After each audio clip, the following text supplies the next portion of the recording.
Good afternoon. Good afternoon to everyone. I'd like to welcome everyone this evening to the CPS Energy Board of Trustees special meeting to be held on January 23rd, 2023 at 1 p.m. At this time, I'd like to call this meeting to order. And Ms. Ramirez, would you please confirm the quorum?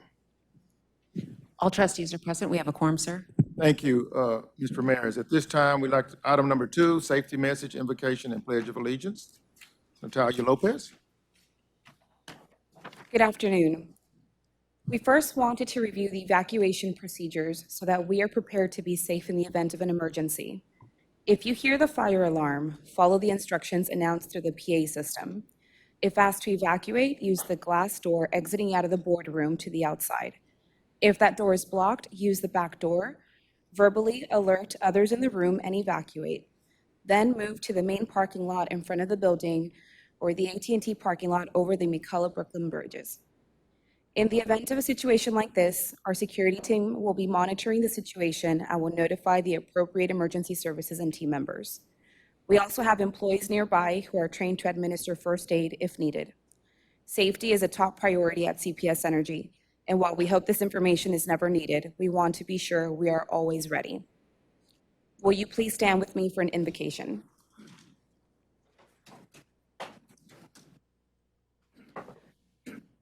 We thank you for the many blessings you have freely given to each of us. We ask you for your presence to guide this meeting of the CPS Energy Board of Trustees. Provide them with the knowledge, compassion, and wise counsel needed as they discuss the business matters on the agenda today. Help us all to remember that we are stewards acting on behalf of our customers and provide us with the grace to serve all people well. We ask this in your name, amen. Now please join me in the Pledge of Allegiance. I pledge allegiance to the flag of the United States of America and to the republic for which it stands, one nation, under God, indivisible, with liberty and justice for all.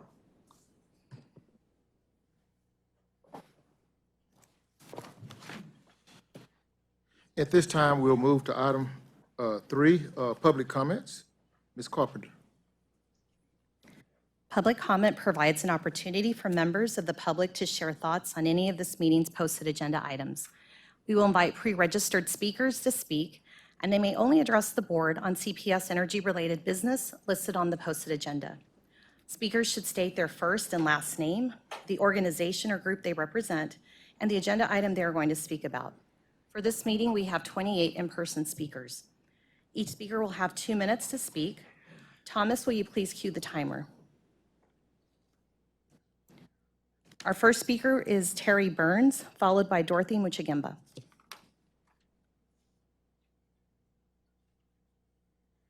Good afternoon.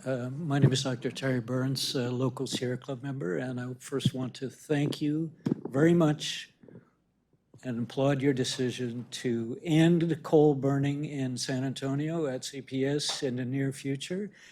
And I urge you to move more rapidly than stated, even if you're going to convert Spruce 2 to gas, do it as soon as you can. It'll be better for all of us and clean up our air. I think you're going to choose P2 instead of P9, which is actually better performing, but that's your decision.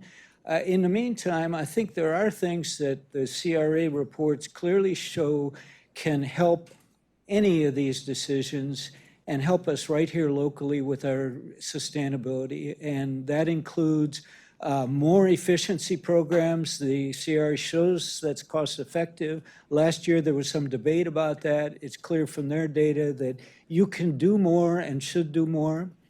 Secondly, demand management. I know you've been looking at this, and we need more of that, especially as the rate studies get going here. Time of day use and demand management can have a big impact on our actual utilization.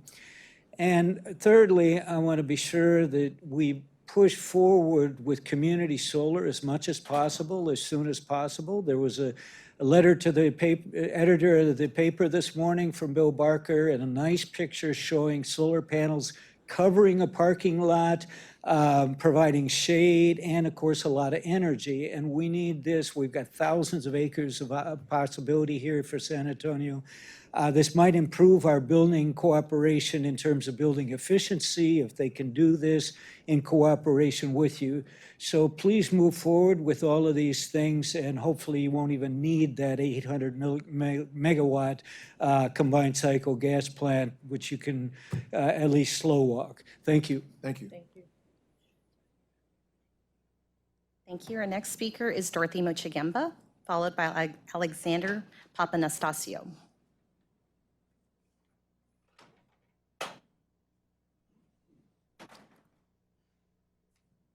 Our next speaker is Dr. Cyrus Reed, followed by Emma Pabst.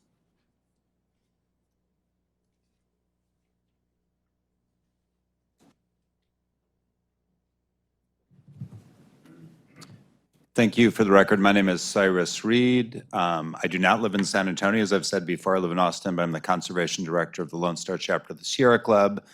You should have received a letter and some materials from us. That letter urges you not to adopt option 2, to look at other options, including option 9 as an alternative. I won't go into those details, but I did want to say there are 3 things, regardless of the decision you make, that we think are important. 1, to the extent you are going to use gas in the future, make sure we're doing everything in our power for best available, maximum available control technology at the plant. Make sure we have a leak detection and repair program here locally, but also work on better sourcing of that gas so they're all also meeting standards, also doing leak detection, because methane is a climate destroyer, and we need to make sure it's not going into our atmosphere. Second thing that's mentioned is I hope that Mr. Garcia will give you an annual update on how the plan's going, but also every 3 years we believe it's important to do a relook at the plan. Look at what new technologies are out there. Look if the course you're on still makes sense. We know from the experience in Austin Energy, I serve on the Electric Utility Commission there, that looking at the plan every 3 years is a good opportunity and should be taken advantage of.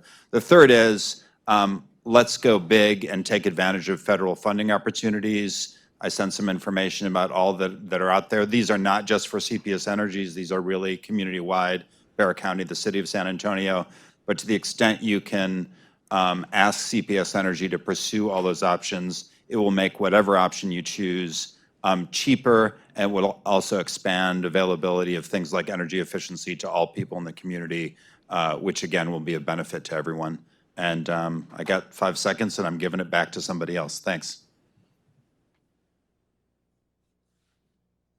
Our next speaker will be Alexander Papanastasio, followed by Emma Pabst.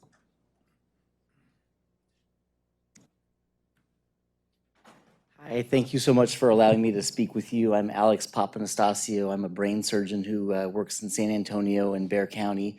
And today I'm speaking on behalf of myself and on behalf of the Texas Physicians for Social Responsibility. Specifically, I'm not speaking on behalf of my employer or any hospital or medical institution in town, because my comments are going to go a little bit into the policy area. And in other contexts, when I've talked here before, I always would restrict myself only to health effects of climate change and air pollution.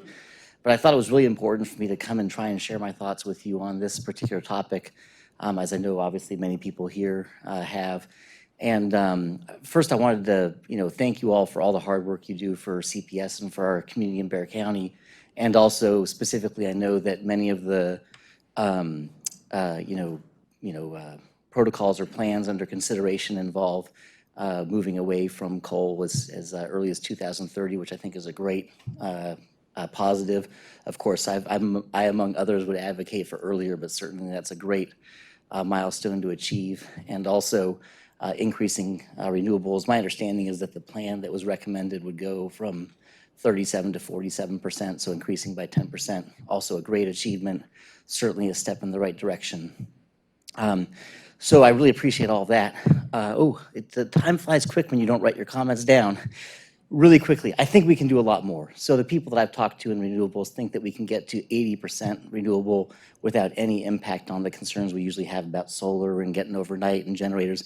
The other point is that that time point, we're so far away from it. We're so far away from 80% that it's going to be different in 10 or 15 years. So we can achieve so much more. And the plan that we have on the table wouldn't achieve the goals of the CAP plan. And I just hope that the board would kind of consider that we really have a commitment to meet the goals of our commitment to the Paris Accord, and I think it is achievable. Thank you. Thank you. Our next speaker is Emma Paps, followed by Celine Garcia. Good afternoon, trustees and Mayor Nuremberg. My name is Emma Pabst, and I am a campaign representative with the Sierra Club's Beyond Coal campaign. First, I want to applaud your move to shutter the Spruce coal plant before 2030. As you may know, Spruce is the 6th worst climate pollution emitting power plant in the entire state of Texas. So it's incredibly exciting to see y'all moving in the right direction on this.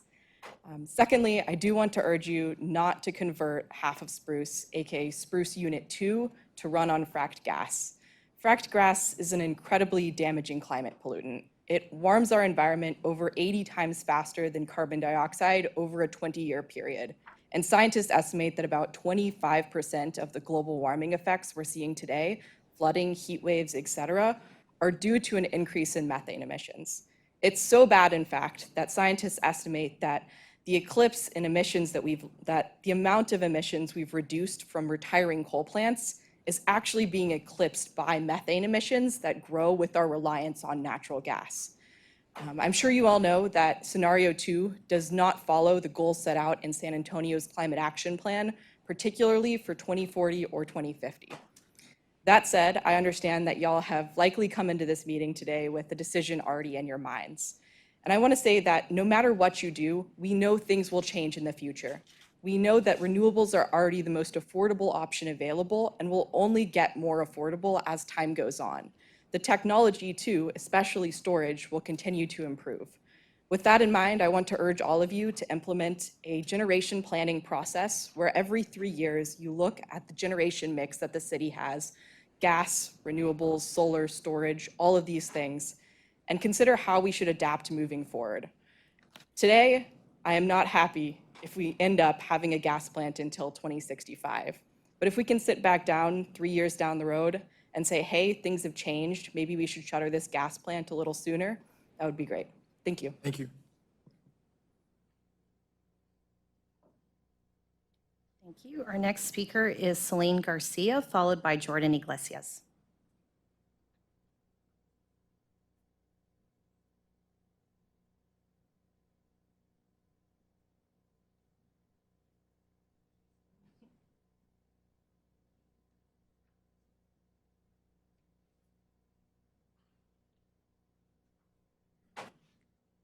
Hello? Oh, okay, there it is. Hello, my name is Selena Garcia. I am currently a student at San Antonio College. I just got out of class to come here. To hear about the decision of coal and the future of energy for the city, I am very relieved that we decided to step from coal, but I am still very worried that gas is not as better as we think it really is. And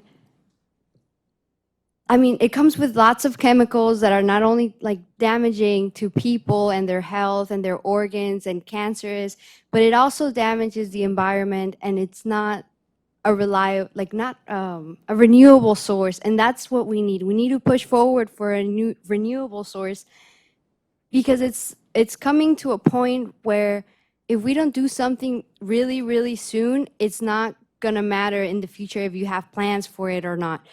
We really need to act now and soon, and that's what I'm asking of you today. I'm asking you to act soon for the better for the better option, even if none of the options are truly the best options for what we're seeking. So this is what I'm coming to ask, that you choose the better option for the future of younger people, and for the future of all people. That's what I'm asking. Thank you. Thank you. Thank you. Our next speaker is Jordan Iglesias, followed by Isabella Nieto.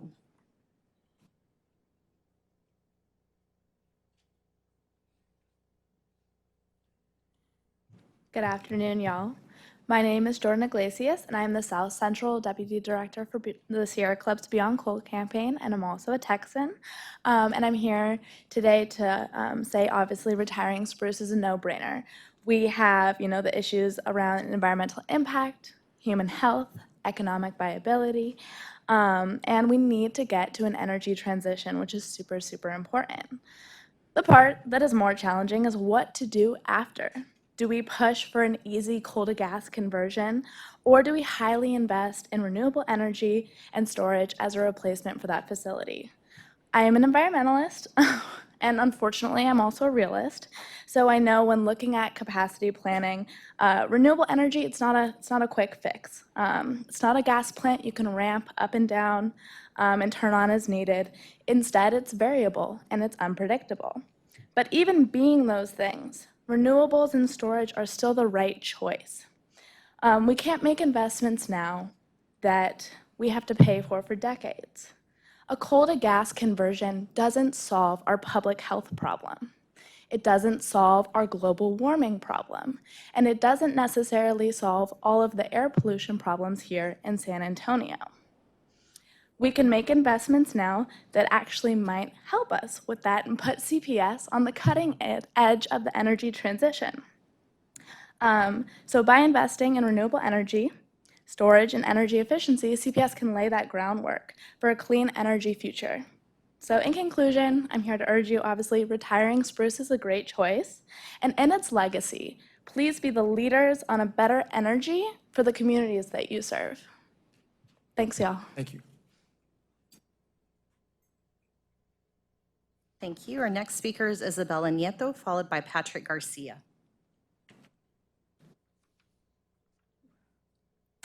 Good afternoon. My name is Bella Nieto. I'm a student at UTSA and an organizer with Texas Rising. Today, I'm here to urge the board to consider other non-natural gas alternatives to the spruce coal plant. As we should know by now, the spruce coal plant has been polluting San Antonio's south side for years, and natural gas would only continue to harm those disenfranchised communities, our planet, and our city, because fracking, the process by which we obtain gas, releases contaminants into the air and water. We started this meeting by saying an invocation that pleaded for wisdom and a reminder that board communities are stewards of the community. By choosing natural gas, CPS would only continue to harm San Antonio, the community the board is supposed to protect. As a young person, the long-term effects of climate change will be felt in my generation, and we will have to deal with the disastrous aftermath that natural gas could leave on the city. Last summer's record-breaking temperatures reinforced the need to switch to clean and renewable energy, not natural gas. As the youngest coal plant in the U.S. and the biggest publicly owned utility, CPS should be more bold and imaginative in their efforts. It's clear that by avoiding Spruce's fracked gas conversion and permanently closing down our last remaining coal plant, CPS Energy can lower pollution and create a more renewable future. Thank you. Thank you. Thank you. Our next speaker is Patrick Garcia, followed by Ryan Weber. Patrick Garcia, Chairman of the Board for the San Antonio Manufacturers Association. And Mr. Chair, Dr. Mackey, the Honorable Mayor Ron Nirenberg, and the next chair-elect, Janie Gonzalez, which I'd like to let the board know that we look forward to working with CPS in continued service as your organization grows. So today, dear members of the Board of Trustees, I did pass out should have a hard copy of the letter that I'm going to refer to. And so founded in 1914, the San Antonio Manufacturers Association, SAMA, is the voice and advocate for the manufacturing community in Bexar County and the surrounding contiguous counties. And it's an industry sector employing over 51,000 employees with an annual economic impact of $40 billion. All SAMA members use energy in their manufacturing and processes as commercial ratepayers. All the citizens, as citizens, many of our members, their employees and their families also are residential CPS Energy customers. Regarding the CPS Energy operations and proposed generation changes, SEMA and CPS have long been in agreement. As Howard Rogers, our SEMA's Energy Committee Chair Emeritus, and he's worked with probably all the CEOs of CPS over the last 50 years. He says in a statement by the North Chamber, the San Antonio Chamber, and the Hispanic Chamber, have been SEMA's position for over 50 years. CPS Energy's operation should be the following: safe, reliable, environmentally responsible, and affordable to all of its customers. In the current decision, we are especially concerned with the balance between environmental responsibility and affordability. At SEMA, we have much confidence that the CPS board management and staff, along with their advisory groups, will make sound decisions following those guidelines. If that's the case, SEMA certainly supports your decision. Thank you.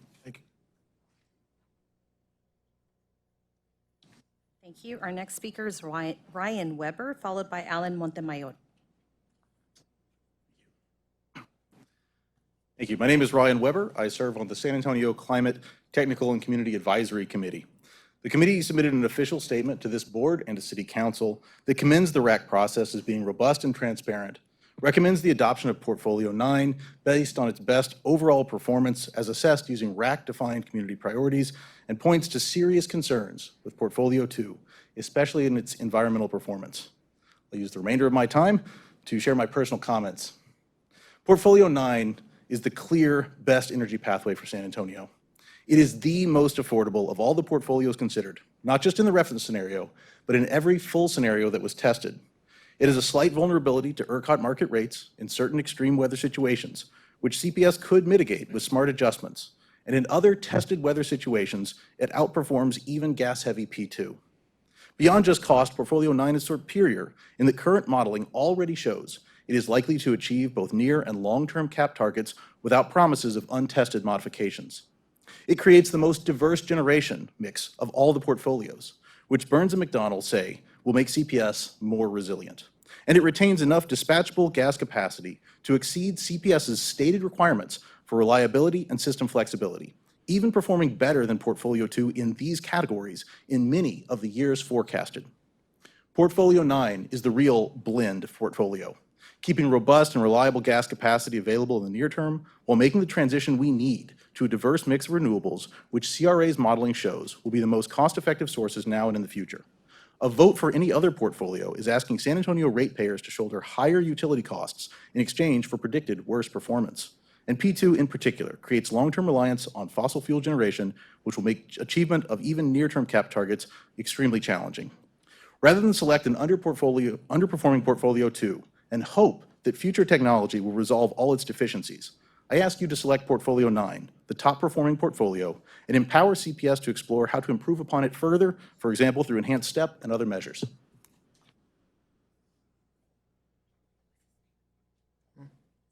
Thank you. Our next speaker is Alex Montemayor, followed by Lexi Garcia. Hello, I'm Alan Montemayor, chairman of the Alma Group of the Sierra Club. You guys know me well. I promise not to sound like a broken record. So all I'm going to say is that everything that my Sierra Club buddies said, I'm saying that. But I want to speak to you about something different today. And that is the divisiveness of these kinds of issues. We come to these meetings and we hear from the San Antonio Manufacturers Association. We hear from the Chamber of Commerce, from the Hispanic Chamber of Commerce. And it's almost an adversarial relationship that we're over here and they're over there. But we all breathe the same air, okay? We all drink the same water here in San Antonio.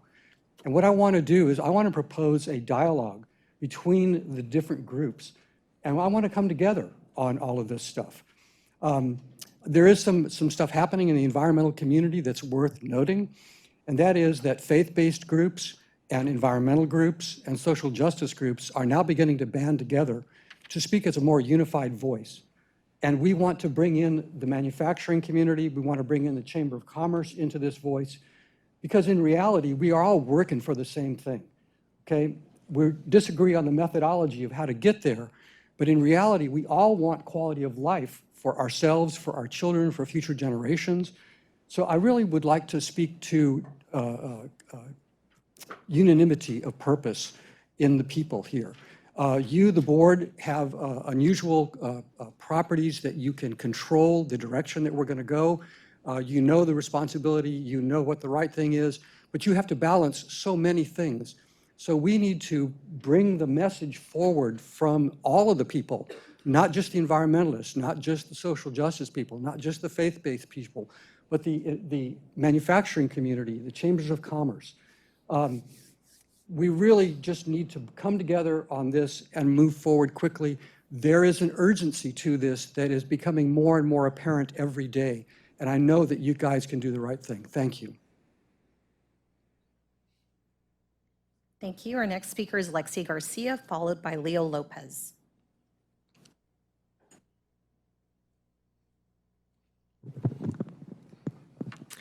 Hello, everyone. Good afternoon. My name is Lexi Garcia, and I'm an organizer with Texas Rising, a statewide organization building power of young people at the ballot box and in our communities. I'm here to express my hope that each of you have a grasp of the urgency for bold climate crisis mitigation that people of San Antonio need right now. I'm hopeful and I'm happy for this day, especially knowing the long history of people I know advocating to the power of this board, this mayor, just how critical it is for our city to take responsibility of our climate impact. When I speak in front of this board, I often find it necessary to remind everyone that statewide, while we are under the awful and deadly leadership of Governor Abbott, here in San Antonio, we can choose power generation beyond coal, fund the union labor we need, and build a new utility well, with dignity, with training, and with respect for the working people of CPS if we invest big in energy efficiency and build for the reality of the Spruce coal plant shutting down. And I'm hopeful that that day is today. As the most recent coal plant to be built in the United States by the largest publicly owned utility, so much doesn't add up around what we're aiming for in regard to cap and the climate reality that we're in. Community solar, wind, and battery storage are all possible if we listen to native land stewards, climate scientists, and everyday working people. I ask that the board seriously consider the portfolios that don't rely on natural gas. If affordability is one of our value pillars, that's not what fracked gas will get us. If resiliency is a value pillar, that's not what fracked gas will get us. And despite the outcome of the vote, I know the long haul of keeping our place livable will always require holding this board to account, and many of us won't go anywhere until a sustainable future is realized. Thank you. Thank you. Our next speaker is Leo Lopez, followed by Jimmy Perkins.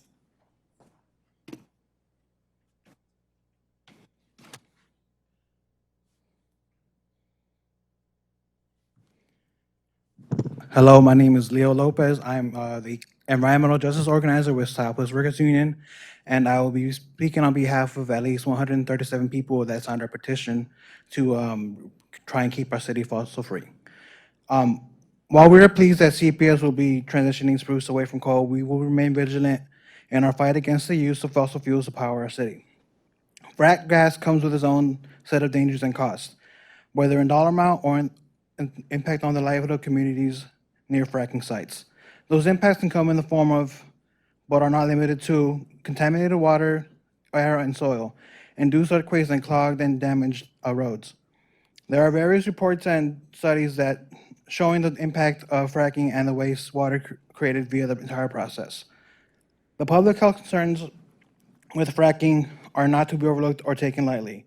The toxic stew of chemicals released into the air alone can cause several severe headaches, asthma symptoms, childhood leukemia, cardiac problems, and birth defects. A recent study published by a group of scientists in 2020 highlights the effects of flaring and how they affect birthing bodies in the Eagle Ford Shale.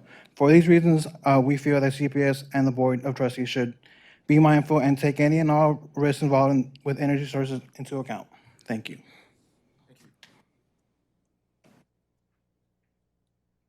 Thank you. Our next speaker is Jimmy Perkins, followed by Dr. Meredith McGuire. Hello and good afternoon. My name is Jimmy Perkins, and I'm former dean and retired professor for environmental health sciences from the University of Texas School of Public Health. I'm also on the SA Climate Ready Advisory Committee, but I come here today on my own behalf. I've studied and lectured on climate change for over 30 years and followed the RAC process very closely in its final months. I was not surprised by the outcome of the vote, as it follows a long trend of adopting small, safe, and very incremental change, when in fact the science calls for bold changes. We need bold decisions because procrastination just pushes the burden to future RACs, future CPS boards, and of course future generations will pay the cost. It's troubling to hear CPS staff excuse the poor long-term emissions performance of their preferred portfolio too. This is based on the premise that future developments will correct these deficiencies. But isn't this risky? Those developments are not modeled as part of Portfolio 2, which bases its cost forecasting on the continued operation of gas-fired power plants until 2065. Doesn't 2065 fly in the face of a 2050 commitment for net zero emissions? If CPS wants the board to approve a resource plan that maintains methane majority generation and still complies with the CAP goals, then CPS should model that portfolio and report its emissions, reliability, and cost performance. The current request to approve Portfolio 2 with empty promises to change it in some future way without modeling is frankly an insult to the RAC process. CPS has criticized Portfolio 9, the top performing portfolio, for its slight vulnerability to certain extreme weather scenarios. Why not adjust Portfolio 9 to reduce those risks or eliminate them and then remodel? Portfolio 2 is the same easy decision we've been making for 30 years. It does not buy us time, it wastes precious time. Why not, pardon me, it is not a good compromise or a best decision for the ratepayers. It is another one of many small steps to what I think is a point of no return. Thank you very much for your attention. Thank you. Our next speaker is Dr. Meredith McGuire, followed by Dave Peterson.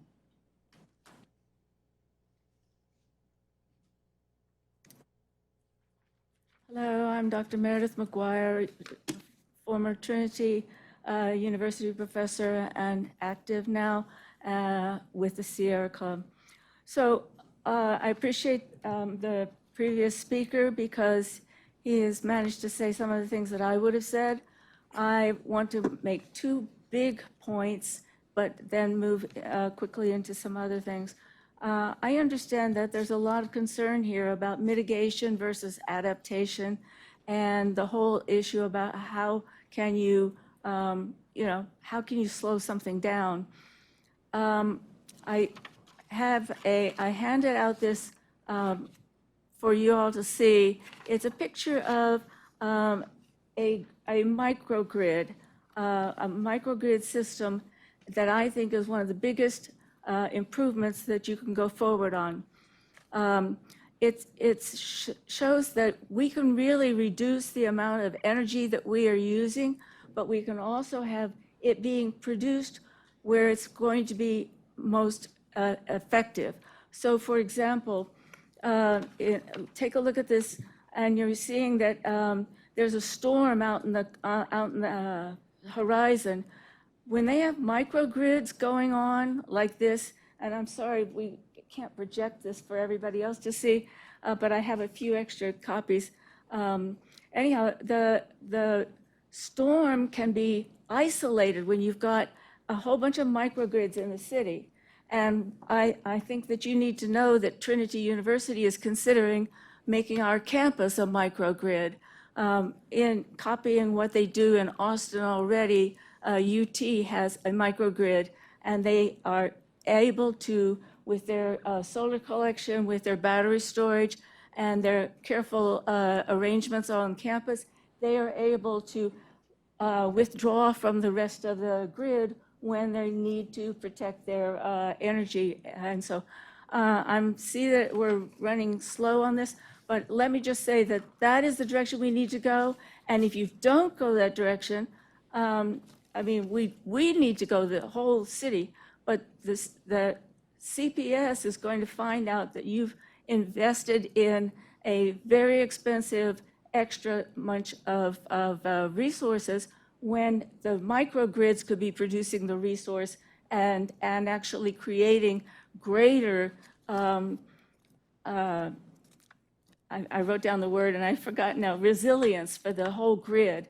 So please, please, please, let me talk to you about it in more detail later on, but I think that we need to go this direction. Thank you. Thank you. Our next speaker is Dave Peterson, followed by Jeff Webster. Good afternoon, Chairman Mackey and honorable members of the CPS Energy Board of Trustees. Thank you for the opportunity to comment on today's item regarding the energy generation recommendation that will shape how CPS Energy will power our community into the future. And thank you all for all the dedicated work and time spent on this issue. My name is Dave Peterson. I am the interim president and CEO of the San Antonio Chamber of Commerce. I'm here this afternoon representing the Chamber's 1,650 businesses and who together employ 450,000 men and women in San Antonio to lend our support for Portfolio 2. Portfolio 2 is a thoughtful blend of gas, solar, wind, and storage.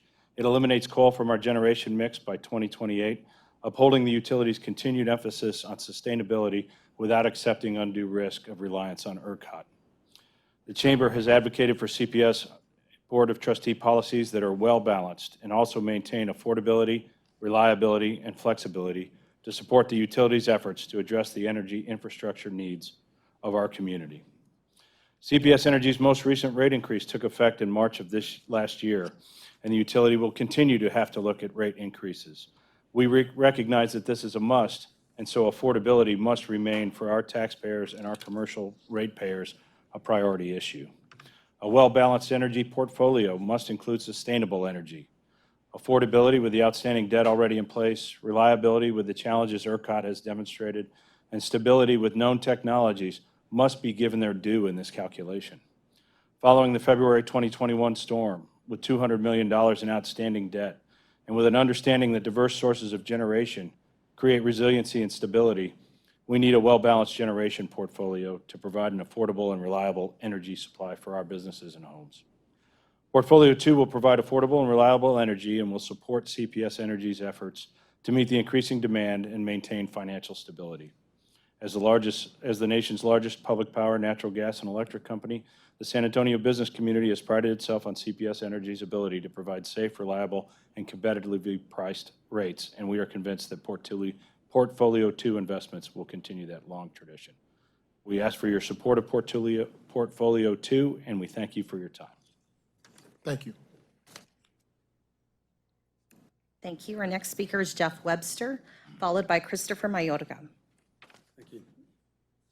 Mr. Chairman, Mr. Mayor, Mr. Garza, it's a pleasure to be here today. My name is Jeff Webster. I am also with the San Antonio Chamber of Commerce as chairman of the Public Policy Committee. And I could echo everything Dave just said.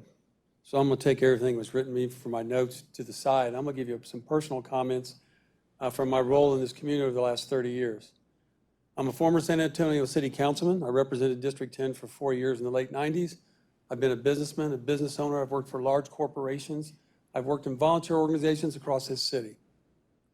One thing we do know is CPS has been, and we expect it to continue to be, a reliable and affordable part of our community. We can't grow our community without CPS being a strong part of that. And we do believe, and I personally believe, a well-balanced portfolio that you're looking at and is being recommended P2 in this time brings you forward the best answers to select at this time. Now, if you lock into something and aren't smart enough to change when things and technology changes, then shame on you. But today, what we need is a well-balanced source of power that's affordable, supports our citizens, and supports our opportunity for economic growth. The mayor and Mr. Garza travel this country trying to lure economic growth here. That's important. But those of us that are taxpayers know and count on CPS and I hope you'll do the right thing, support in the short term a well-balanced portfolio of P2, move forward, but always be ready to look for that next level of opportunity to be even more effective and better for our environment. Thank you very much. Thank you. Thank you. Our next speaker is Christopher Mayorga, followed by Scott Kansky. Scott Kansky.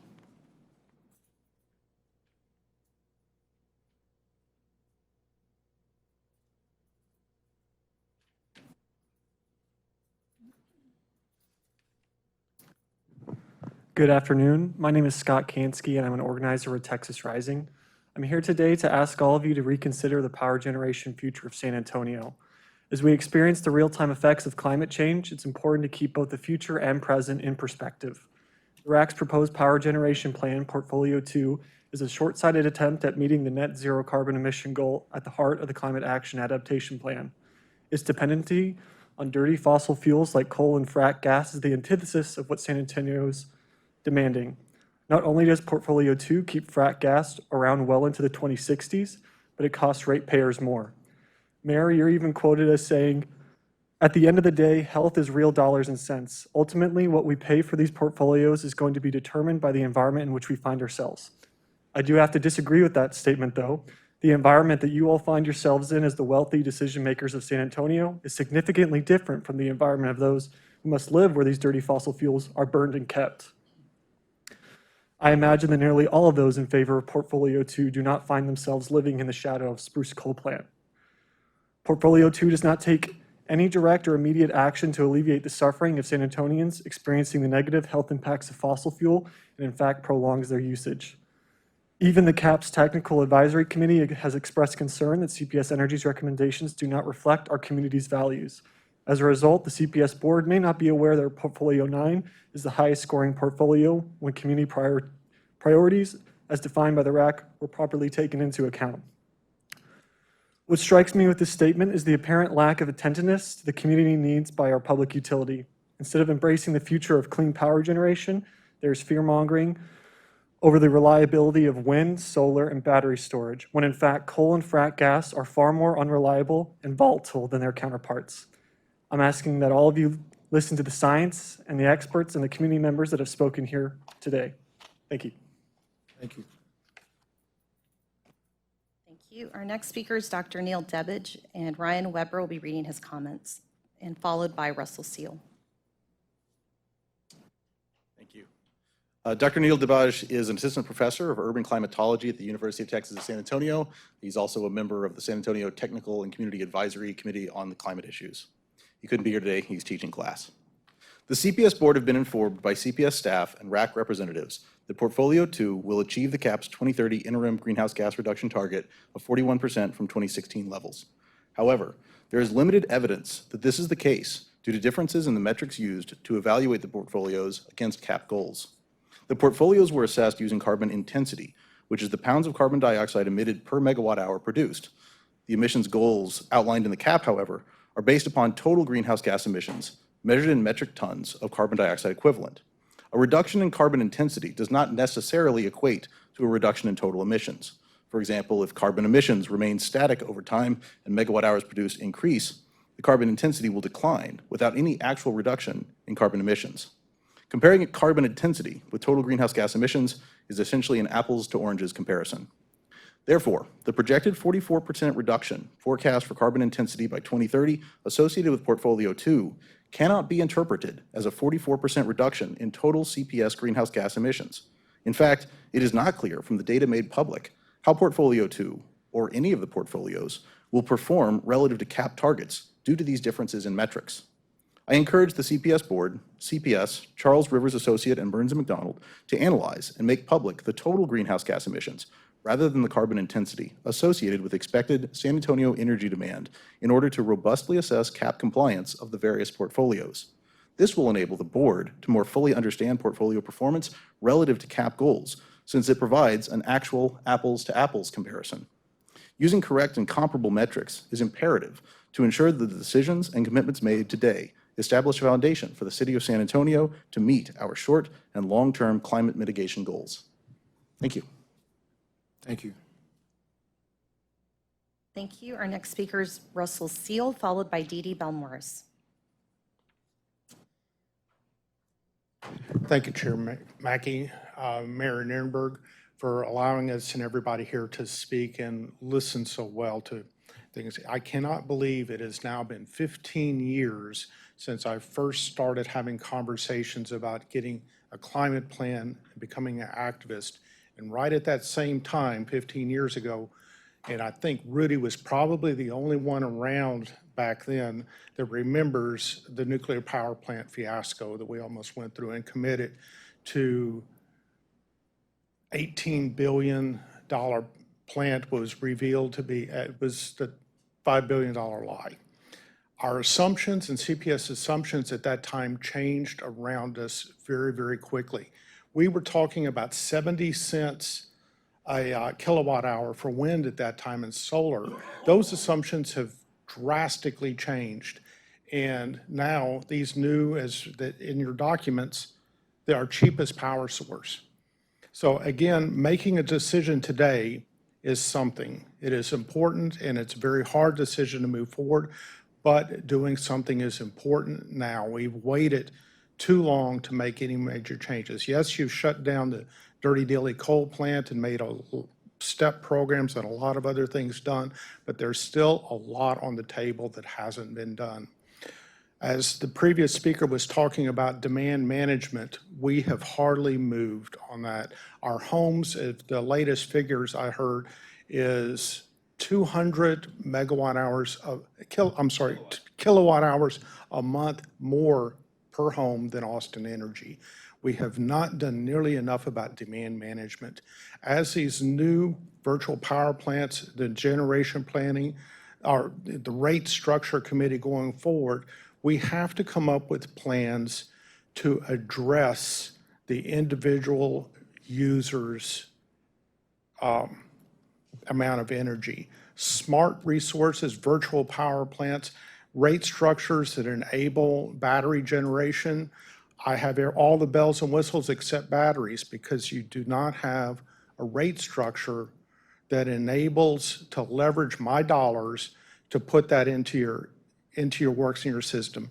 You have not modeled battery storage by individual households, virtual power plants deployed by computers to get that stability you're looking for. So thank you today for making a decision. It will be difficult. Everybody's going to be upset, but you've done something. Thank you. Thank you. Our next speaker is Dee Dee Belmorris, followed by Patty Gibbons. Good afternoon. Dee Dee Belmorris, climate justice organizer with Public Citizen and also a rate advisory committee member. Been listening to all these comments of the speakers before me, and I appreciate everybody's thoughts on this, but I can't help but be happy that we're closing a coal plant. It's been many, many years that community members, some of whom are in this room, many that can't be here because they're working class folks, and this meeting starts at 1 o'clock in the afternoon. So we've been working with the city, we've been working with CPS Energy on this day, and like I said, I'm happy we're closing a coal plant. But we still need a carbon-free future, not a future that will let the utility to continue the use of gas and run it until 2065 as Portfolio 2 would allow. CPS Energy and the city need to be doubling down on distributive energy resources like energy efficiency, storage, demand response. These will make bills more affordable for ratepayers, not natural gas. Distributed energy resources will help provide a more reliable and resilient grid. Generation, demand response, and energy efficiency can all provide capacity during system peaks, reducing the risk of outages. This is what reliability and resiliency looks like. CPS Energy has a very good STEP program that has the potential to help many low-income customers through either rooftop solar or community solar. We still don't know what that looks like, but let's get that program off the ground. This will help ratepayers that need relief the most and save money on their bills. I want to end with asking the board to have CPS Energy leadership update this resource plan every 3 years. This is a good utility practice. It's something that many investor-owned utilities have to do as part of their business plan. And that's it. Thank you. Thank you. you. Our next speaker is Patty Gibbons, followed by Aaron Arguello.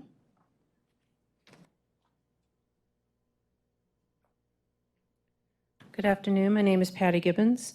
I serve the Greater Harmony Hills Neighborhood Association. I'm not here as an environmentalist group, and I'm not here as a policymaker. I can only speak to you from a people perspective. I've been a neighborhood association president for 5 years, and we are kind of that engine that everybody sees but doesn't really see. As ratepayers, or let's say neighborhood, we are told by CPS that both Spruce 1 and 2 have systems that clean out nitrogen oxide and other pollutants. That's a fact. We are told that Plant 2 costs $1 billion to build, and today you hold millions of dollars in debt on it. We were told that it provides 38% of the energy source to our homes and businesses. These are all facts. You can find them on Google. Today, we're not told of the changes being proposed. As a neighborhood association president, I've never been approached by CAP or any of the committee, both in 2017 when it came out or the revised plan that has been presented. Never has that come to a neighborhood association.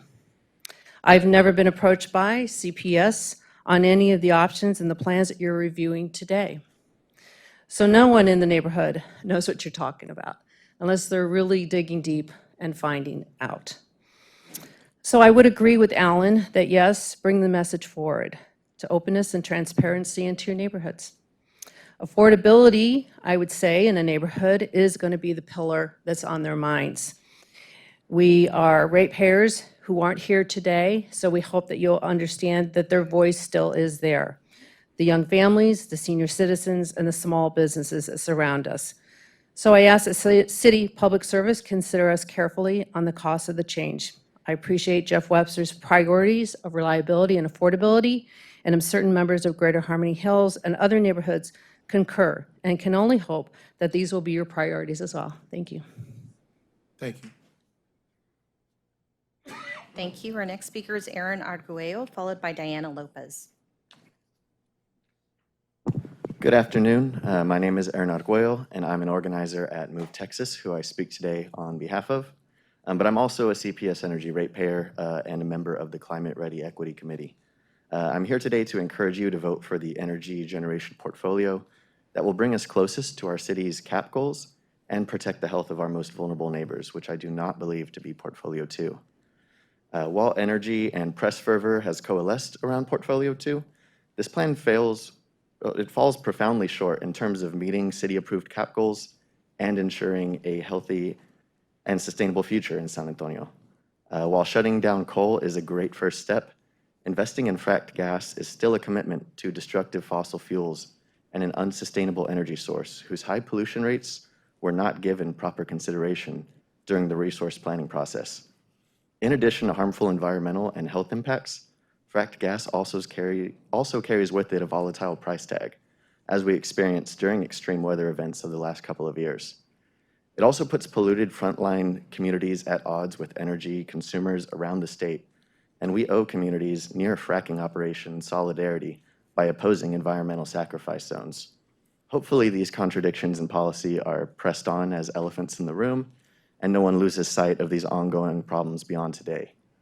The data presented to the Rate Advisory Committee, as well as the Climate Ready Technical and Equity Committees, fails to show a way that Portfolio 2 will allow us to achieve the goals laid out in the Climate Action and Adaptation Plan passed by Council, a plan that CPS Energy leadership has committed to.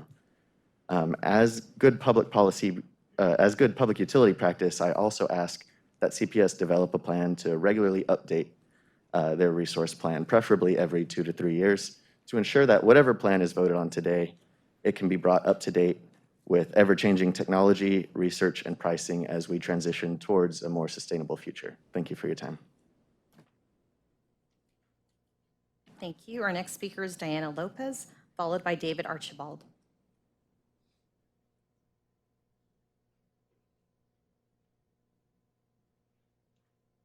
David Archibald.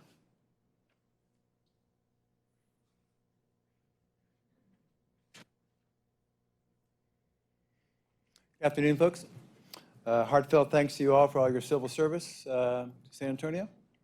I'm David Archibald, an Episcopal priest. I have a bachelor's degree in geology.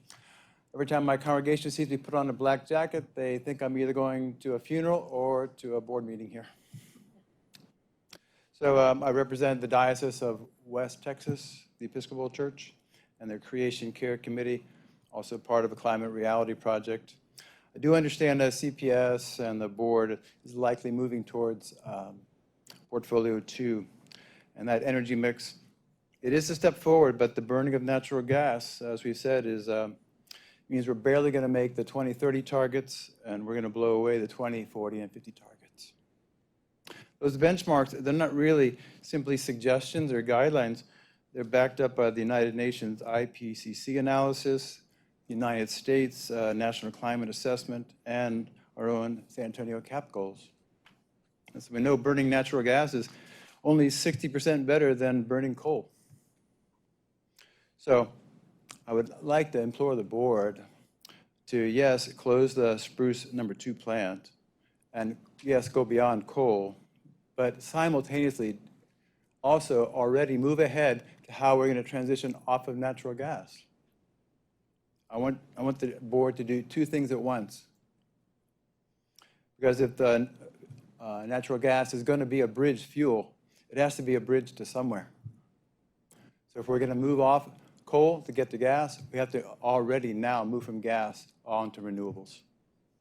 Thus we get carbon out of the energy producing sector. All of our other efforts won't be of any use. I can eat all the impossible burgers I want and it won't matter. I can drive my little bicycle wherever I want and it won't really make a difference. I can buy an electric car and you can too, but it won't matter. You can adjust the thermostat in your house, but it won't matter until we get carbon out of the energy grid.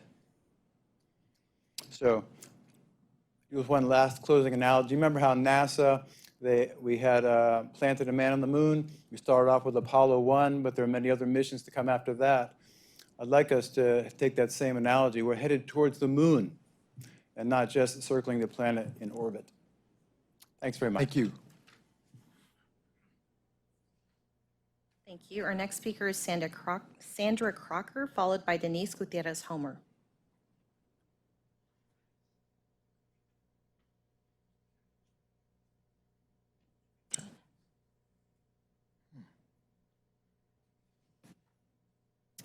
Good afternoon. May the love of God, the grace of our Lord Jesus Christ, and the fellowship of the Holy Spirit be with you all. I see a room full of activists, young people that have probably never paid a utility bill in their life, living at home.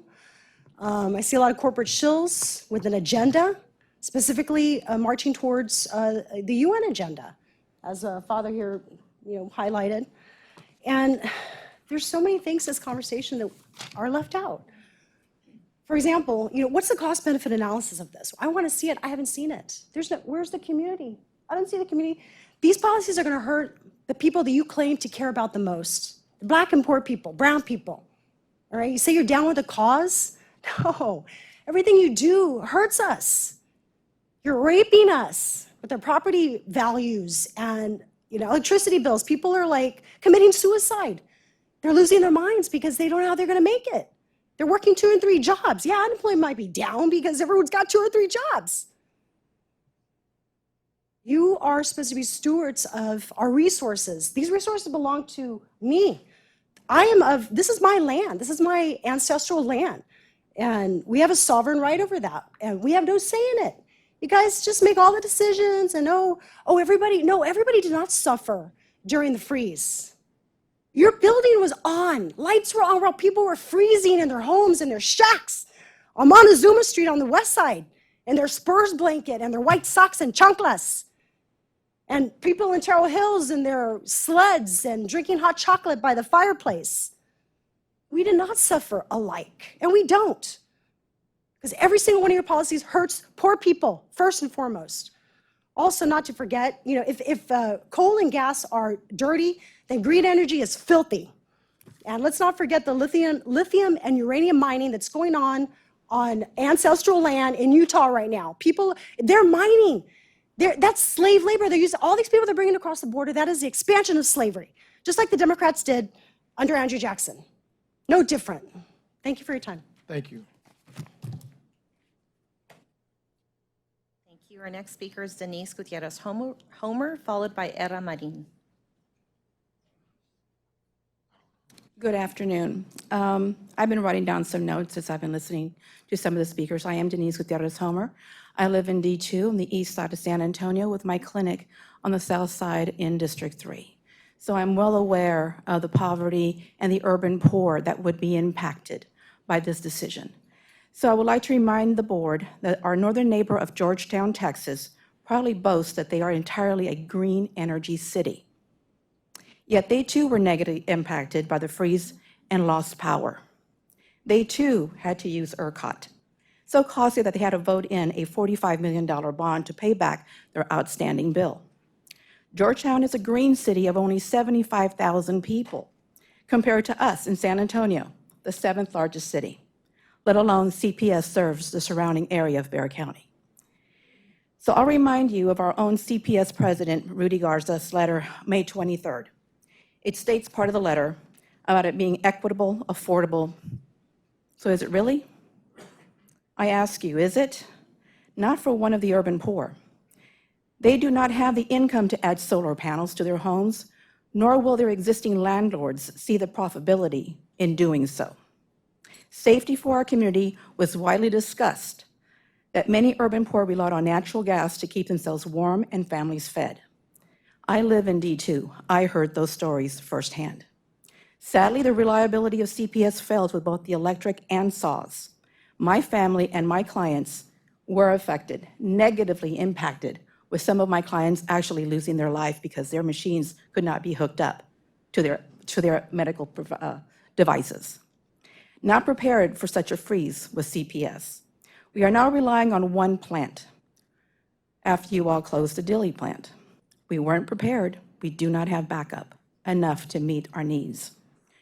Georgetown gave its residents choice of 2 other companies. We do not have one, but just you, CPS. If we can't have multiple choices in SA, then give our residents choices in how we collect our energy. P2 is a choice that will be equitable to all stockholders, which we are as ratepayers. As some of us here spoke about air quality, as a sufferer of seasonal allergies, I would say more residents deal with cedar, oak, and mold in San Antonio. So consider the facts. If we are to be equitable, it starts here, and P2 is the wise choice. Thank you. Thank you. Thank you. Our next speaker is Era Marin, followed by our final speaker, Diana Lopez. Nostino Mekayotzi, Kwaletunali, greeting Yanawana, greeting all of our ancestors who have given, offered, and loved so that we can be here today. My name is Hera Omar Marin. I'm a member of Sanarte Healing and Cultura Clinic. We are members of with the Office of Sustainability, working on the Climate Action Plan and educating and reminding our community that in our indigenous Black Brown communities and most other communities, being green and environmental is conscious is normal. So I want to acknowledge that before they were buzz terms of how to be sustainable and how to care for our Mother Earth, that each and every single one of us here in our DNA is born with that respect and that knowing how to be in reciprocal relationship. So I want to commend the Board of Trustees, Dr. Mackey, Mayor Nuremberg, for all the work that you all do behind the scenes that sometimes we may not even appreciate, to not only help us move past coal, but also help us move past natural gas. We've heard a lot of perspective in this room, and I want to just acknowledge all the talent, all the heart, all the skill, and understanding the science that's not short-term, but it's long-term, to really help us take responsibility that we have the opportunities to co-create plans to really fulfill our energy needs, but also our economy needs, and do it honoring our ethics, acknowledging the mixed faith, the mixed values, the mixed religions and spiritual views in this room as well that can give us strength in that diversity. And I want to challenge us to pause and to give ourselves more time to really invest our time, our energy, our resources, call in more help for the renewable, clean energy future solutions. And take responsibility knowing that fracked gas hurts other communities, hurts the land, hurts the water. The data is out there. You all know more than I do. So I'm here to help. I'm representing people of different faiths, different values, all with love for our Mother Earth and with a pride for living here in Yanawana and San Antonio and knowing that we can do better So we're here to listen and support however we can for a clean energy future. Thank you. Thank you. Thank you. Our final speaker is Diana Lopez.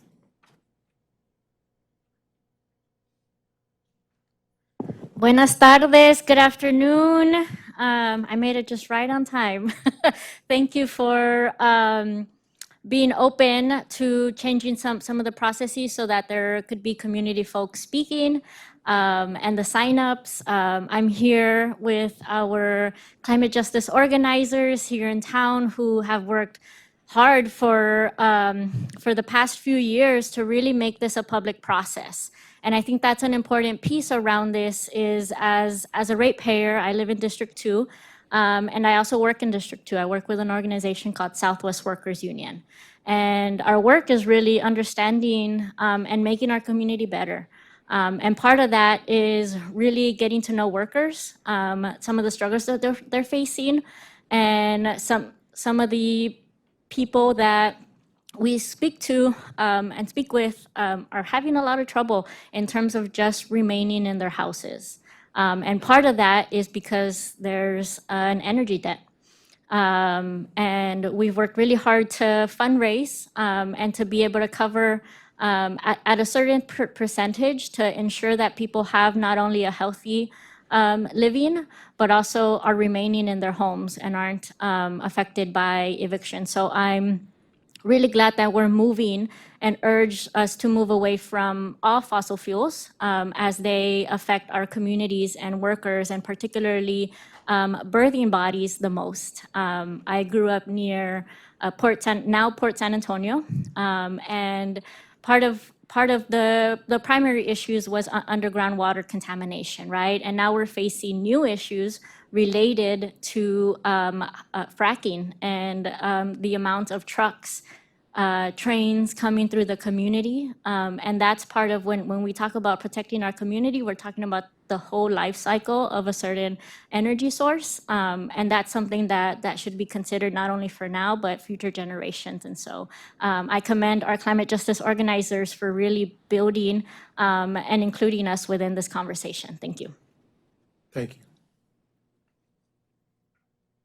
This concludes our public comment. I return the meeting to Chair Dr. Mackey. Thank you, Ms. Clark. At this time, I would like to, there's no executive session. I'd like to move to item number 5. We've listened to this for, ma'am, please, if you take the sign, you can go to the back window and hold it up, but don't disrupt the other people. Thank you very much. Okay, we would like to move to item 5, generation planning recommendation, resolution to approve generation planning portfolio. I would like to say that the staff, first of all, Reed Williams, Rate Case Committee, Dr. Romero, and Trustee Ramirez, and all the people have worked hard with the Rate Case Committee to put all of this together. I want to thank them for their commitment to this, to put it together. They've been working on this, I don't know how many months? Years. But Miss Trustee Gonzalez started on it about 2 years ago, and then Trustee Romero picked up on it. I want to thank them for their commitment. It's a total commitment, and lots of time and work has been put into this. And they've done a tremendous job in working on this. And I want to thank, too, the administration for their hard work, having to be at all the meetings and bringing in the expertise to help lead and guide this process. They've done a tremendous job with the administration. I want to thank this board for taking the time to be at all the meetings, to listen, to make the city council meetings, the MUC meetings, the community meetings, and to listen to the community. I want to thank them for that process and all the work that they've done. I have been a part of this board for 5 years. And I remember getting on this board saying the first thing that we need to get rid of coal. Prior CEO, I mentioned it so many times. I had a lot to learn about it. I knew about transmission, knew about demand, but did not know about generation. Generation is the key. We found out that in February. If you don't have the proper generation, you see what happens. Learned a lot by being here. If people didn't know what was been going on for the last 2 years, I'm sorry, because you did not live in San Antonio. Because we have been going over this and trying to listen to everybody, every concern in San Antonio about making a good decision. I listened to you all, the ones that came up, and I want to thank you all. We need to hear what you all have to say. This is a part of the process. It's part of the process in listening to the community. One of the things that I listened to, we talked about, was it doesn't stop today. It continues. We reevaluate this process every 2 to 3 years. Mr. Garza and I went to Atlanta, Georgia to visit with the CEO of Atlanta, Georgia on this new storage that they have that provides 100 hours, right? 100 hours of battery storage. I did not want to, Mr. Garza didn't go by himself. I went with him to hear this process and what it's doing. They're buying 4, and they're going through the development stage on this process. And Mr. Garza assured me that they're looking into this, what Georgia is doing over there, Atlanta, and the Southern company of 3 or 4 states, that we're looking at this. So for people, I'd like for you to know, we're looking at storage. We're looking at it. We're looking at all of these things. Every time we go somewhere, we don't come back and say, well, we went here. We went to New Orleans. We went to Atlanta, Georgia. We're going to go other places. We had people go to Australia looking at it. We have people go to South Korea and looking at all of this. So we're trying to put all of this together. And it doesn't stop today. Today is a step. You have to take baby steps before you get to where you want to go. See, I couldn't get what I wanted the first year I got on the board, and that's to get rid of coal. I couldn't get it. It was a process that we have to go through because we have to talk about, everybody want to hear about affordability, reliability. There are key aspects in this. We have to look at a balanced budget. We're looking at all of these things. And everything has to come together. Everything. There's so much that we have to look at and put together. You know, it's mind-boggling. You know, I heard one of the trustees say, just so much on me today. You know, but we have to make a decision in order for us to move forward. And we've heard you. We're listening to you. And we're ready to move forward to do the right thing for this community. So thank you all, and thank the employees of CPS Energy for the wonderful job that they're doing. They're working hard every day, and I want to make sure that we thank them. I would like to listen to every board member first before we vote and listen, and before I make the recommendation. We'll start with, what's that? Nah, we've heard this. Y'all want to still do a presentation? We've been through this. We don't need a presentation. We know where we're at. We know where we're at. We don't hear this for 2 years. They made presentation after presentation. If we don't know where we're at now, where we gonna go? They know what we're gonna do. Oh, we giving you transparency 2 years. Mr. Steen, do you have anything to say before we move into it? Order of procedure, if you're going to disrupt the meeting, we're going to have to ask you to leave. Mr. Steen, you can go ahead. And then I'll There's come this way. this is not the public comment process, I'm sorry, but there will be no disruption. It's the last time I'm going to ask. Hey, We're going to have to ask. escort out, please. Thank you. Let's go. Mr. Steen, you have something to say? Dr. Mackey, I've got something to say, but it will be as part of the discussion process when a motion is made and seconded. Okay. Ms. Gonzalez, you have something to say? Or you want to wait till we make the recommendation? Okay. Okay. Can we ask questions? Yes. Can we make the recommendation first? Approved, and we can ask questions? Okay. At this time, I'd like to make the recommendation for the generation planning recommendation that we approve item number 2. Do we have a second? Mayor seconds. Okay, it's open for discussion. Mr. Steen?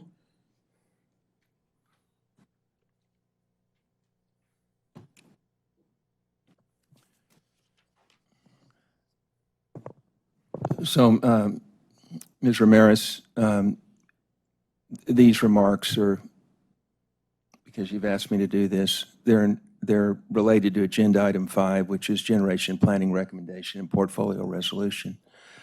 I'll begin today by complimenting our CEO, Rudy Garza, for keeping the electricity on and the gas flowing during the Arctic blast that occurred right before Christmas.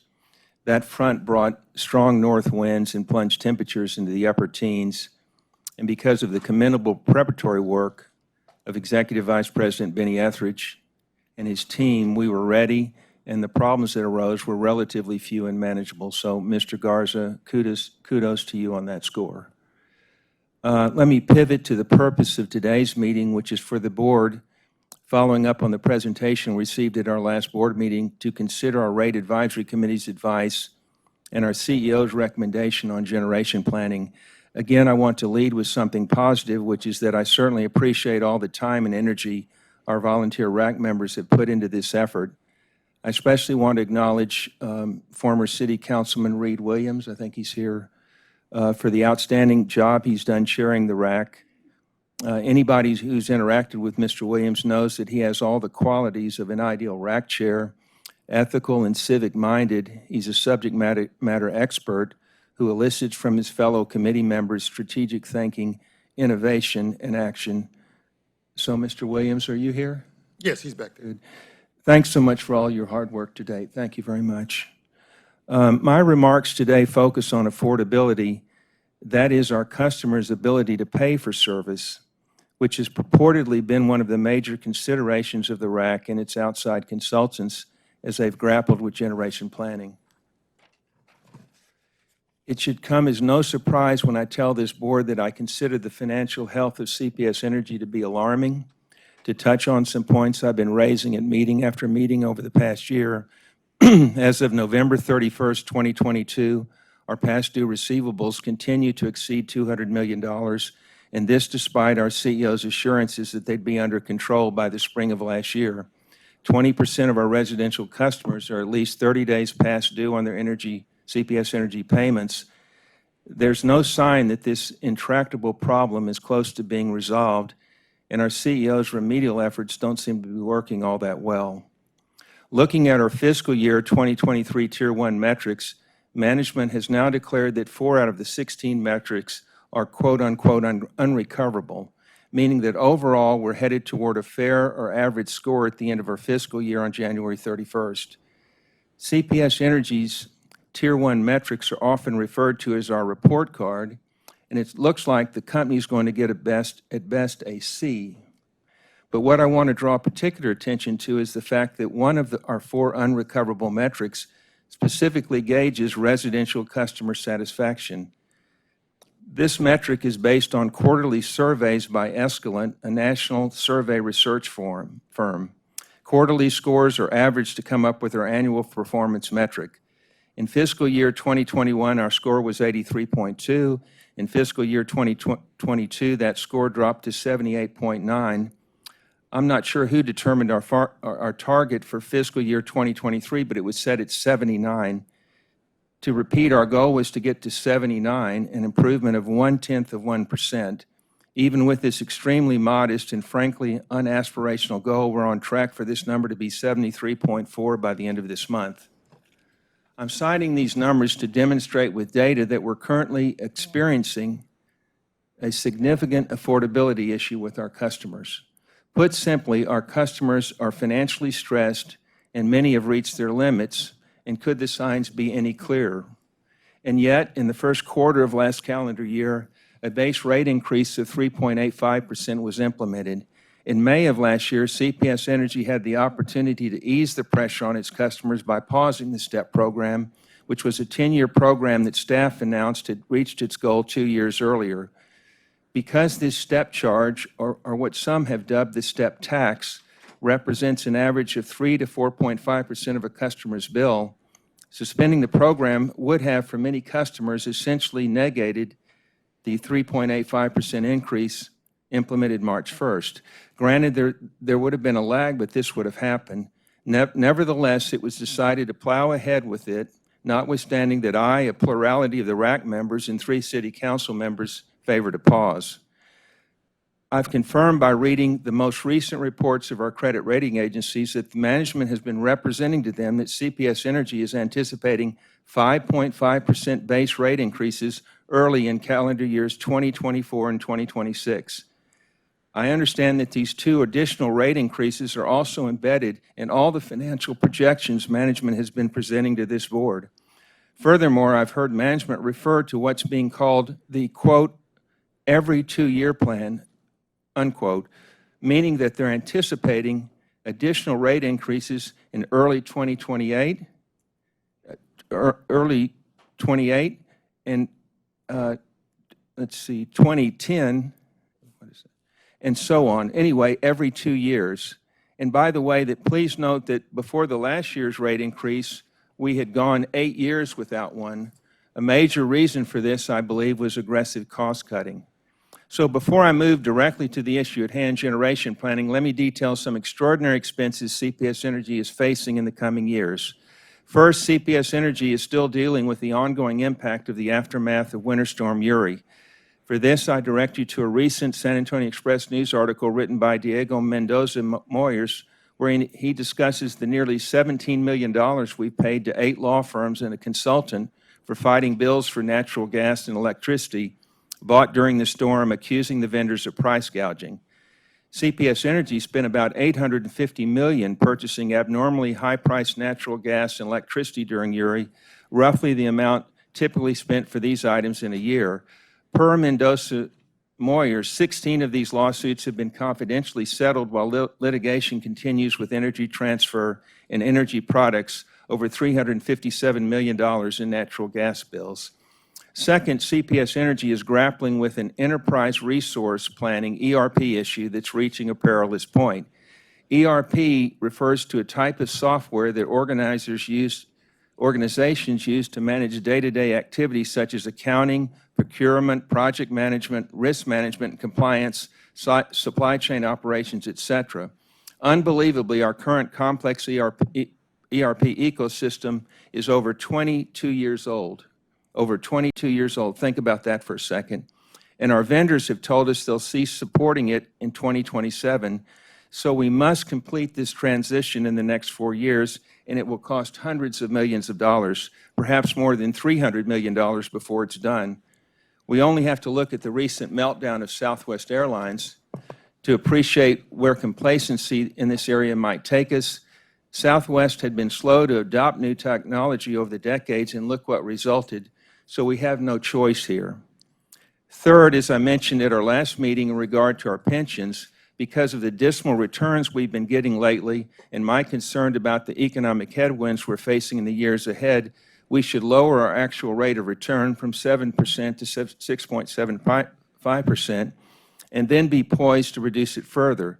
I was told by staff that just the initial reduction would cost CPS Energy $11 million a year for the next 6 years. Thus, to ensure that our benefit plans are financially healthy and able to pay the promised benefits to our esteemed and valued retirees, we need to get ready to expend tens of millions of dollars in the coming years. I mentioned the above as but 3 examples of expenditures we can hardly sidestep, and the sums are eye-opening. Now, in the midst of all this financial stress, for reasons related to deadlines set forth in the Paris Climate Accords and the City of San Antonio's 2019 Climate Action and Adaptation Plan, we're aiming to close/convert our last 2 coal-fired plants. It appears that this board is going to follow the advice of the RAC and the recommendation of our CEO to embrace Portfolio 2. The community must realize that by doing this, we're committing CPS Energy to spending hundreds of millions of dollars in the next decade. So let me summarize. While we've been busy coming up with ways to expend massive amounts of money on these generation issues, our focus is straying from highly expensive bread-and-butter obligations, including resolving Uri-related expenses, replacing our seriously antiquated software systems, and buttressing our pension plans. By approving today's resolution, this board is committing CPS Energy to enormous expenditures without, I believe, sufficient thought as to how our already beleaguered customers are going to be able to shoulder the additional rate increases required to support them. For our customers' sake, I'm reluctant at this time to commit to any more major discretionary expenditures of funds. We profess to be a customer-centric organization. If CPS Energy has an overarching dynamic, it's that we should place our customers at the center. They should be our North Star, but we're not listening to our customers. We're not heeding our customers. For the above reasons, I'm going to vote against this resolution, and I respectfully ask that these remarks be included in toto in the minutes of today's meeting.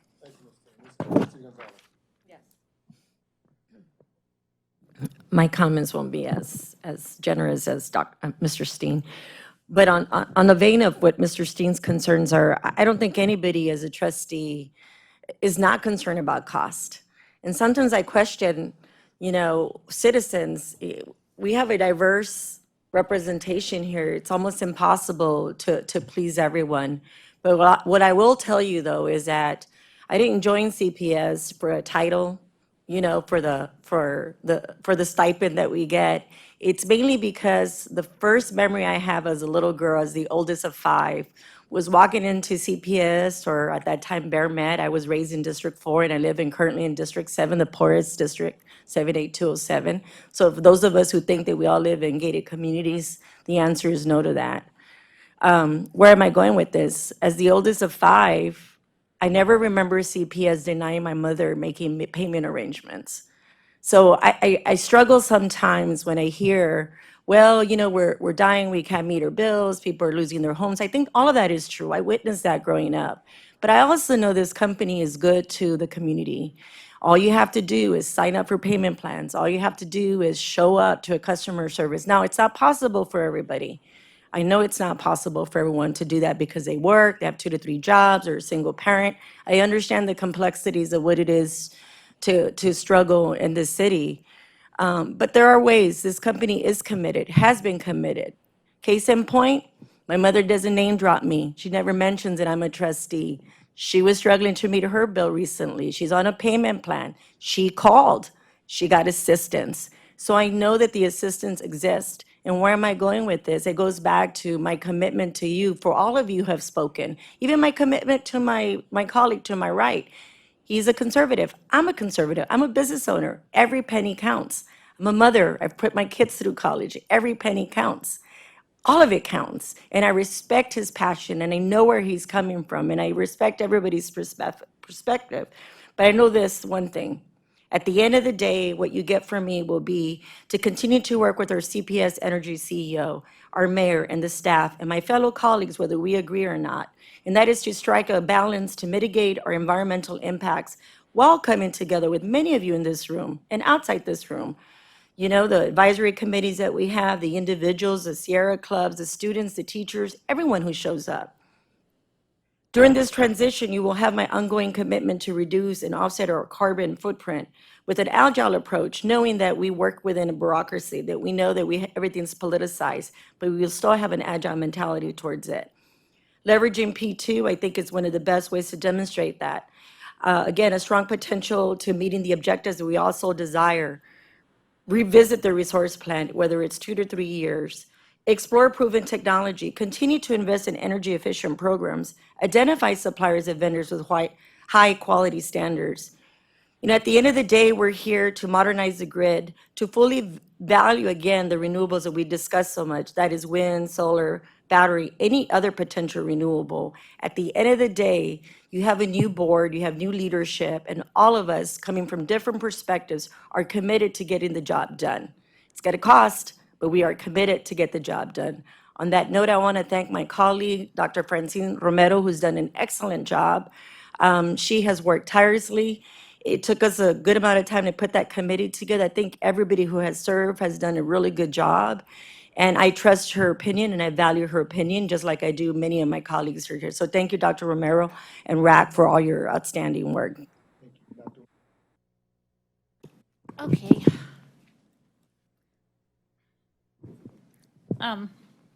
I do feel the community deserves to hear us deliberate on this question. And I don't think it's happened. And I'm going to deliberate. At our last meeting, we kind of rushed through it because we put off the decision to today.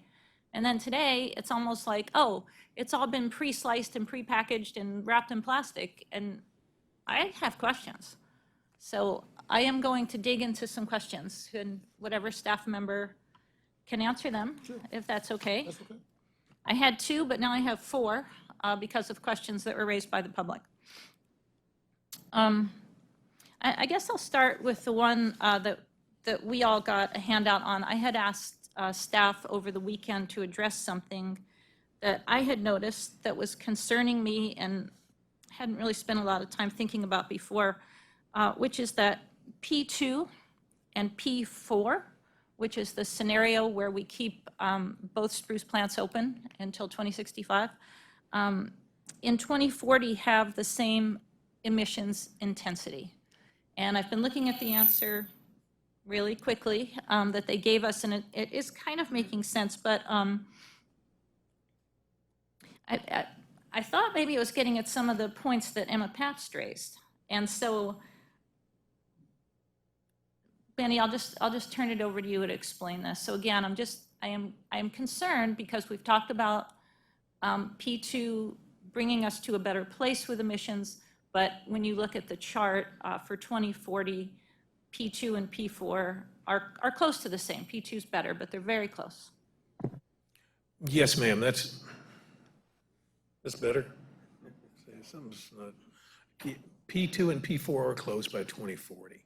And the reason is carbon pricing is included in our analysis. And you recall we talked about carbon pricing because there was a concern that we didn't have anything in our modeling that simulated the health costs of coal, for example. Well, the carbon pricing does that by default because it makes coal and natural gas more expensive. And when they're more expensive, remember here in ERCOT, we dispatch based on economics. They will dispatch less. So we're seeing significantly less dispatch of our coal units by 2040. Gas is still there to the extent we have to have it. But coal is backing away, and only the deepest demand periods in summer and winter is when you'll actually see coal run under P4. Okay, but wait, what you just said about the price of coal made it seem like a surrogate price for the impact on health, which is important, but that is not anything that, are you saying if the government actually puts a carbon tax? Because it looks like this information's from the reference scenario and not from the carbon tax scenario. So I'm not understanding how a surrogate pricing for health impacts is something that would cause coal producers to produce, or generators to produce less. Because when we dispatch our units, they're dispatched based on economics, right? ERCOT calls for our units and they set price points, and it's all based on the cheapest units running first. That's why when renewables are available, we take it every time. Nuclear, take it every time. And then we fill in the gaps with natural gas and coal today, and even fuel oil if need be. As this tax is imposed, which we believe 27, I think 27 is when we estimate that coming in.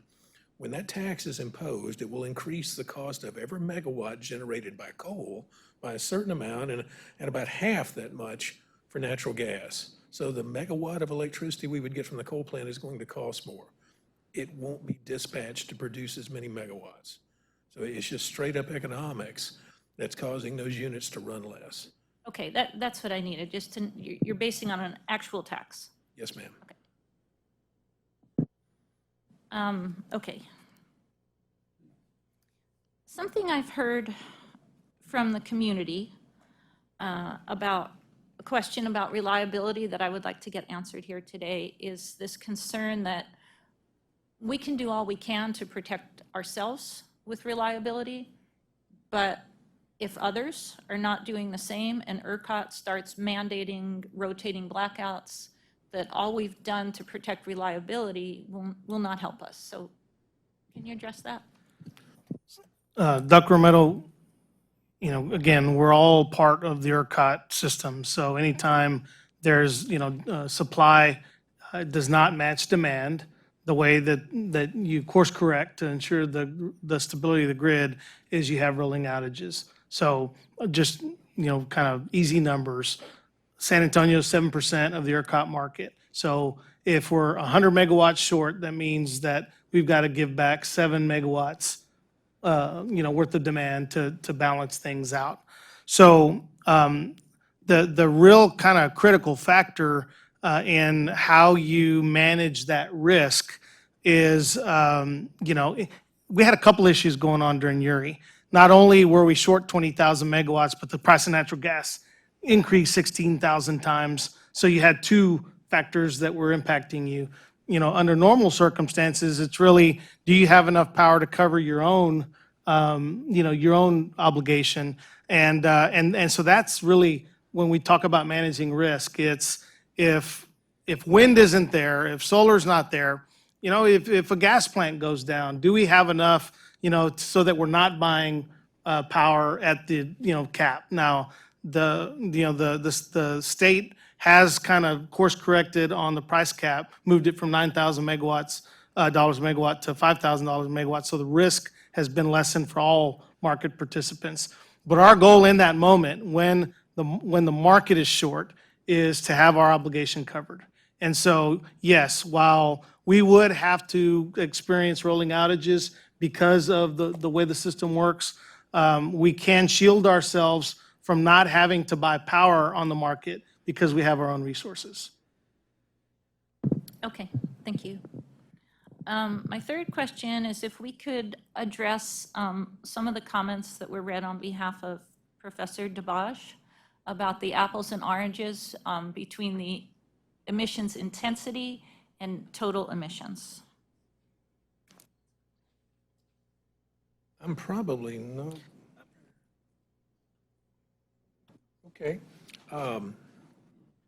So does someone have that question where I could hear it again? I'm sorry. Benny, I think the issue that was raised was the manner in which the information was presented, from a packaging standpoint. I am assuming that we have that information available. Now, I'd have to talk to Shanna about, what the confidential nature of it might be. But I would imagine that the information is available and could be presented in the way that particular speaker asked for. I'm certain of that, yes. Okay. I don't know that I can produce that right now. Yeah. We would need to go back and pull the information. Okay, we'll go back and review the tape, Dr. Romero. I'm almost positive we can provide the information, in that manner. And Rudy, I did, Angela was right there, so.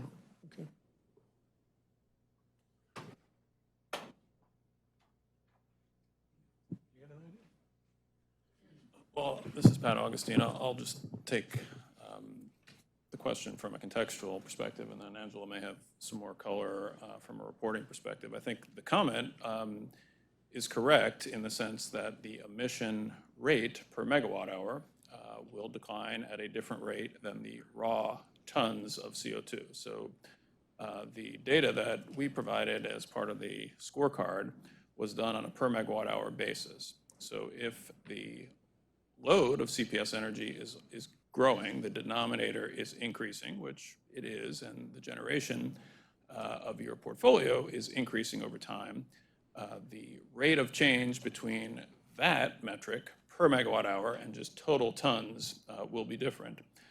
So from a cap perspective, maybe I'll turn it over to Angela to fill in the gaps, but I know from a cap measurement perspective, the way CPS Energy is currently measuring your exposure and how the utility provides electricity to buildings and other users for measurement purposes, everything is done on a per megawatt hour basis. The system is broader than just electricity. There's building emissions, there's vehicle emissions. So I know that that's for a planning purpose why we measure per megawatt hour. The premise of the question is fair, but if there's any more detail on that, Angela can fill in. Angela, try to answer the question from this perspective. When we are, it's hard to hit a moving target, right? So we have to know what net zero means by 2050. So I'm assuming that the way that it's laid out in CAP, the way we're measuring and reporting it is consistent with that. Is that right? It is correct. So hi, everybody. I'm Angela Rodriguez, and I'm the Director of Climate Strategy and Sustainability here at CPS Energy. And so carbon intensity is from the main mitigation strategy that's in the CAP is for CPS Energy to reduce the carbon intensity of the power generation that we're providing to our customers. And so we at CPS Energy calculate that for our total customer base. The CAP is for the City of San Antonio customers. So we provide the City of San Antonio's Office of Sustainability really two numbers, the carbon intensity and the amount of megawatt hours that our customers are using. And when those are multiplied together, you come up with the total tons. And so through the portfolio, like CRA was mentioning, I believe somewhere in the background we likely have those total tons and we could gather that information, but that's kind of how the calculation works for the CAP. Okay, but, and I assume you would say that the way they are presented does not overly or does not mitigate the true impact of natural gas. What we're seeing is an accurate comparison. Yes. I believe carbon intensity is the best way for us to measure our contribution to how we're helping the community reach the CAP goals. Okay, thank you. I just have two more questions. The one, when I keep thinking about the CAP and the CAP goals, and I wasn't involved here, of course, at that time, I just wondered if there was any discussion or any exercise with CPS Energy at the time that CAP was being produced and it was decided that we would have certain goals. I know it relies on things other than just power generation, but it almost seems like it's a little bit backwards because now we're finding out some answers that maybe don't fit with CAP. And I just wondered how much discussion had happened with CPS Energy at the time to talk about whether these things were possible and what the costs would be in terms of reliability if we were to meet those goals. Let me turn it back to Angela because she was there in the very beginning. Hi again, everybody. Yes, there was a lot of discussion. The way those goals were created for the CAP is really from the baseline year of 2016.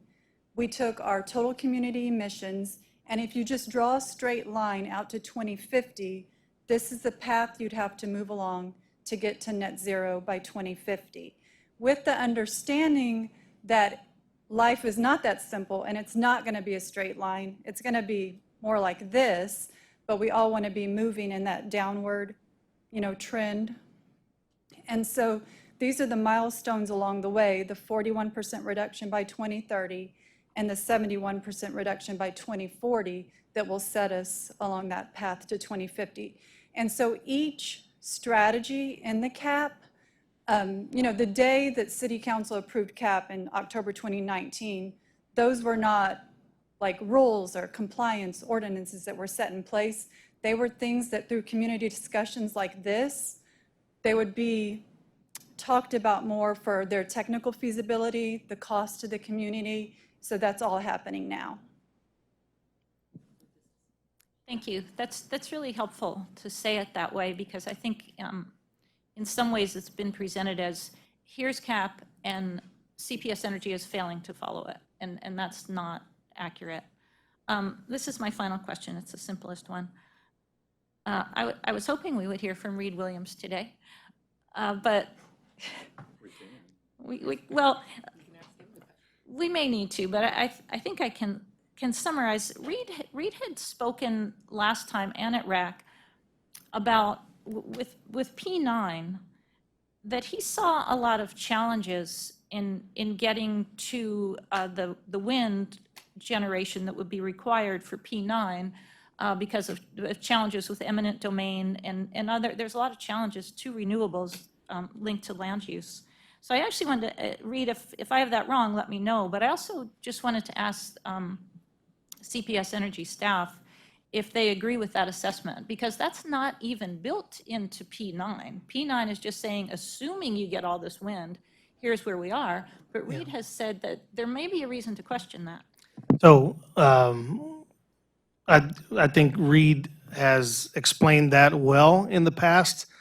The amount of wind that we would need to be able to procure over time to get to the P9 scenario, there's transmission constraints to get the power from West Texas to the market that are going to create challenges. I think we still have to get more wind as part of P2. I think that wind would be available from the coast, which is quite frankly more valuable to us, and just represents, I think, a more realistic execution plan in the short term. So I agree with Reed. I think the state's going to have to make some decisions about. They've already spent $8-9 billion in the competitive renewable energy zone program to get wind to market. They're going to have to spend probably another 5, maybe more, maybe another 8, because the wind has continued to develop. But in West Texas, you see negative energy prices primarily because you can't get wind out of the market. And so we're going to go after coastal wind. In the interim, probably have to close that gap with some additional solar, rather than wind. We're probably going to have to do an uptick in solar, to get there. But Reed is right on the money. He knows his business. Mr. Williams, could you go ahead and explain that? Sure. I think Rudy did it, but I'll do it real quickly. With 9, there's 2 things that concern me. And when we were looking at the model, I went back and said, well, how did it pick? Because it's an LP, it picks generation, and it picked wind over solar because of the economies of scale. You can get bigger scale with wind. Well, that's all fine and good, but we only got 8 years here, okay? It's a short period of time.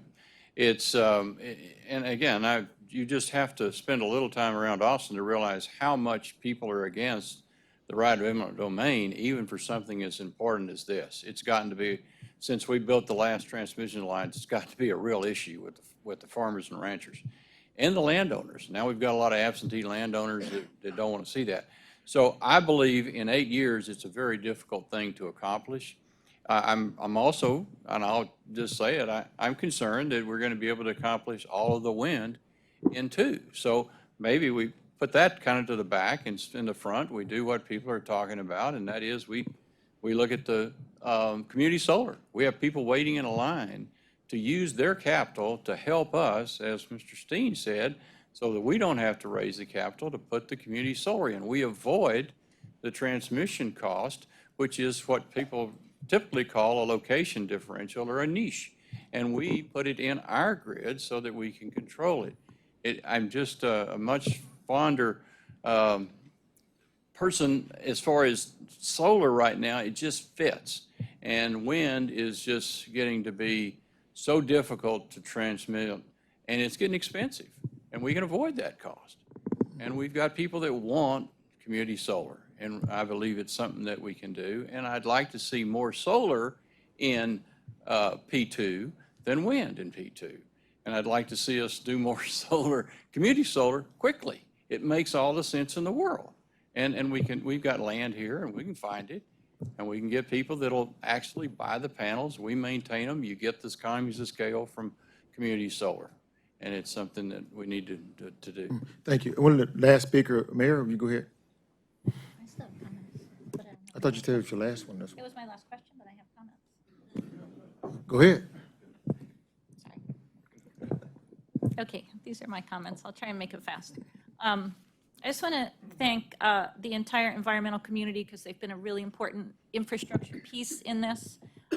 And Dee Dee Belmar's, the outcome would not have been the same without you, even if I don't agree on what I vote on.